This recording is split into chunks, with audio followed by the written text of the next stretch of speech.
എന്ന് പറഞ്ഞാൽ ഏടുന്നെങ്കിൽ ഒരു ചെക്കൻ ഒന്ന് ചിരിച്ചു കാണിച്ചാൽ മതി. ഒരു ചിരി കണ്ടാൽ അത് മതി, ഒരു മൊഴി കേട്ടാൽ അത് മതി. രണ്ടാഴ്ച ഓർക്കുണ്ടാവില്ല, അടുത്ത ദിവസം കേൾക്കാം അവള് പോയി. കാരണം അവളെ നിയന്ത്രിക്കുന്നത് അവളുടെ ഹോർമോണാ.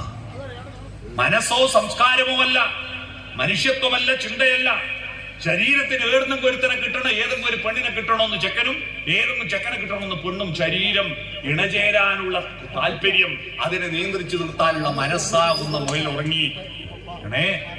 കണ്ടോന്റെ ഒന്നിച്ച് പോകുമ്പോ പോറ്റി വലുതാക്കി അച്ഛനെയും അമ്മേനെയും കരയിച്ചിട്ട് പോവാൻ പാടുള്ളോ എന്ന് പറയുന്ന മനസ്സ് ഉറങ്ങി. അച്ഛനും അമ്മയുടെ സ്നേഹവും മറ്റുള്ളവരുടെ സ്നേഹവും തമ്മിൽ അടിസ്ഥാനപരമായ വ്യത്യാസം എന്താണെന്നറിയോ? എന്താ വ്യത്യാസം? അച്ഛനും അമ്മയും മറ്റെല്ലാവരും നമ്മളെ കണ്ടതിന് ശേഷം നമ്മളെ സ്നേഹിക്കാൻ തുടങ്ങി. എന്നാൽ നമ്മൾ ജനിക്കുന്നതിന് 9 മാസം മുമ്പ് നമ്മളെ സ്നേഹിക്കാൻ തുടങ്ങിയവരെ അച്ഛനമ്മമാരല്ലേ? അമ്മയുടെ ഗർഭപാത്രത്തിൽ ഒരു ബീജാങ്കുരമായി മാറുന്ന അന്ന് മുതൽ സ്വപ്നങ്ങൾ കണ്ട് തന്റെ കുട്ടിക്കെന്ത് പേരിടണമെന്ന് പോലും ചിന്തിച്ചിട്ട് പോറ്റി വളർത്തിയ ആ അച്ഛനെയും അമ്മയെയും മറന്നിട്ട് എനിക്കിങ്ങളെ വേണ്ട, എനക്ക് ഓന മതി എന്ന് പറയുമ്പോ ആ അച്ഛന്റെ അമ്മയുടെ മനസ്സ് ഇടിച്ചു പോവില്ലേ എന്നെല്ലാം ചിന്തിക്കേണ്ട മനസ്സുറങ്ങി ശരീരാപോക്ക്. പണ്ട് ഒരു ചെക്കനോട് പെണ്ണ് ചോദിച്ചു, ഞാനും വരട്ടെ, കാനന ഛായയിലടുമിക്കാൻ ഞാനും വരട്ടെയോ നിന്റെ കൂടെ. അപ്പൊ മറുപടി, പാടില്ല നമ്മെ നമ്മൾ പാടെ മറന്നൊന്നും ചെയ്തുകൂടാ. നിന്റെ പ്രേമം ഞാൻ നിഷേധിക്കുന്നില്ല, നിന്നെ ഒരിക്കൽ ഞാൻ കൊണ്ടുപോകാം, ഇന്നോ വേണ്ടോ മലാളെ. അതേ തലമുറയിൽ ആ തലമുറ പോയിട്ട് പുതിയ തലമുറയിൽപ്പെട്ട ഒരു ചെക്കനോട് ഇതേ പാട്ട് ഒരു പെണ്ണ് പാടുക, ഞാനും വരട്ടെ ആടുമേക്കാൻ കാടിനുള്ളിൽ. അപ്പൊ മറുപടി, ഒരു കുഞ്ഞാരേ എന്നാണ് അല്ലേ? പണ്ട് പ്രണയം എന്ന് പറയുന്നത് ആരെയും ഭാവഗായകനാക്കും ആത്മസൗന്ദര്യമാണു നീ. പുറത്തെ സൗന്ദര്യമല്ല, ആത്മാവിന്റെ സൗന്ദര്യമാണ്. അവരുടെ ശരീരത്തെ കെട്ടിപ്പിടിക്കുകയും മുത്തം കൊടുക്കുകയും അല്ല ചെയ്യുന്നത്. തരളക പോലങ്ങൾ നുള്ളി നോവിക്കാതെ തഴുകാതെ നിൽക്കുന്ന കാമുകനായിരുന്നു. ഇപ്പോഴത്തെ കാമുകന്മാരുടെ പാട്ട്, കെട്ടിക്കൂടിയിടാ കണ്ണാളാ, കെട്ടിക്കൂടിയിടാ. ശരീര കേന്ദ്രീകൃതമാണ്. ആ പ്രണയം മൃഗത്തിന്റെ കാമം മാത്രമാണെന്ന് തിരിച്ചറിയുക പ്രിയപ്പെട്ട കുട്ടികൾ. പ്രണയം ഒരു മോശമായ വാക്കല്ല. പ്രണയം പക്ഷേ ശരീരത്തിൻ്റെത് മാത്രമാകുമ്പോൾ അതിന്റെ പേര് കാമമെന്നാണ്.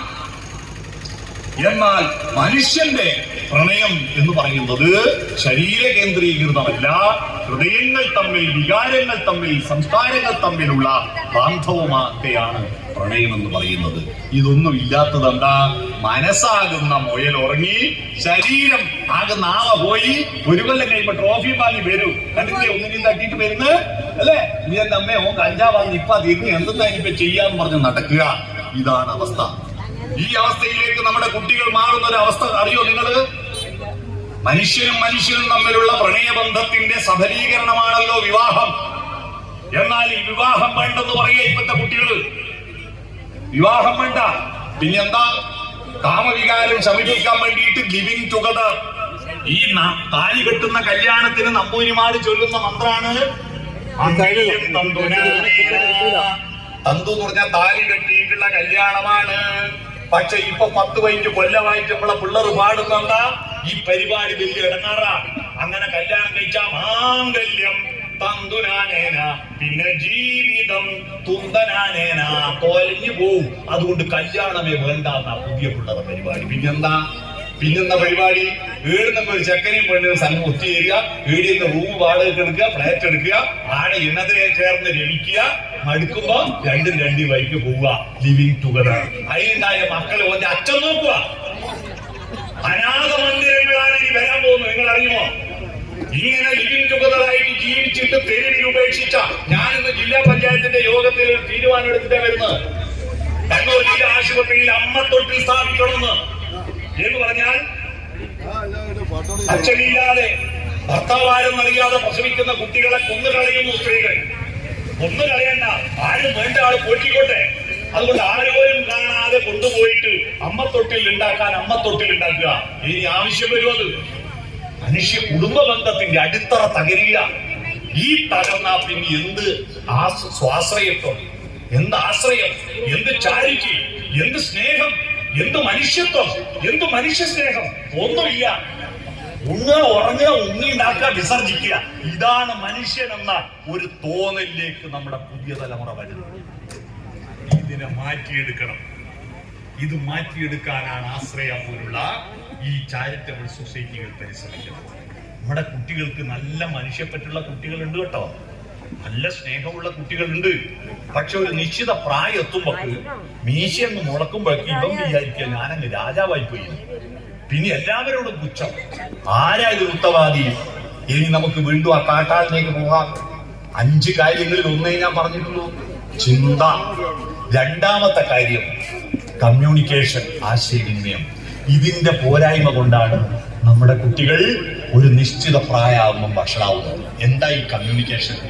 പറയും കേൾക്കലും അല്ല കമ്മ്യൂണിക്കേഷൻ. എടാ ഇങ്ങോട്ട് തിരിഞ്ഞിട്ടല്ല, അവനോട് ചന്തി കാണിച്ചിട്ട് നിൽക്കല്ല, ഇങ്ങോട്ട് തിരിഞ്ഞിട്ട് അങ്ങോട്ട്.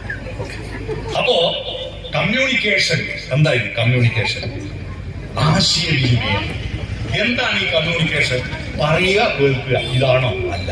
അതിനപ്പുറത്ത് പറച്ചലിനും കേൾക്കലിനും ഇടയിൽ ഒരു സ്നേഹമുണ്ട്, ഒരു ആർദ്രതയുണ്ട്, ഒരു കാരുണ്യമുണ്ട്.